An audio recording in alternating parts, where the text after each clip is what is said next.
مزارات اولیاء پر جانا جائز اور سنت سے ثابت ہے۔ سرکار دو عالم صلی اللہ علیہ وسلم خود شہدائے احد کے مزار پر ہر سال تشریف لے جایا کرتے تھے۔ نبی کریم صلی اللہ علیہ وسلم نے ارشاد فرمایا، میں نے تمہیں قبروں کی زیارت سے منع کیا تھا، اب زیارت کیا کرو۔ مزار پر جانے کے حوالے سے اعلی حضرت یوں طریقہ ارشاد فرماتے ہیں۔ اعلی حضرت امام احمد رضا آپ فرماتے ہیں کہ مزار پر پاؤں کی طرف سے جائے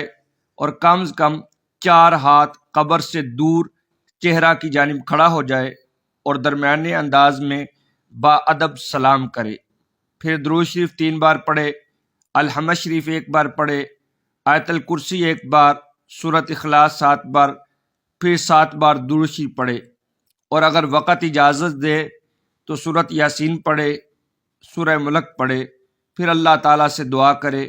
یا اللہ جو میں نے پڑھا ہے اس کا اپنے کرم سے ثواب دے اور وہ ثواب اس بندہ خدا کو پہنچا دے۔ پھر اللہ تعالیٰ سے اپنا جائز شرعی مطلب کے لیے دعا کرے اور صاحب مزار کی روح کو وسیلہ بنا لے، پھر اسی طریقے سے سلام کر کے واپس آ جائے، مزار کو نہ ہاتھ لگائے نہ بوسہ دے، اور طواف کرنا بالاتفاق ناجائز ہے اور سجدہ کرنا حرام ہے۔ تو یہ طریقہ اہل سنت کے امام نے پیش کیا ہے،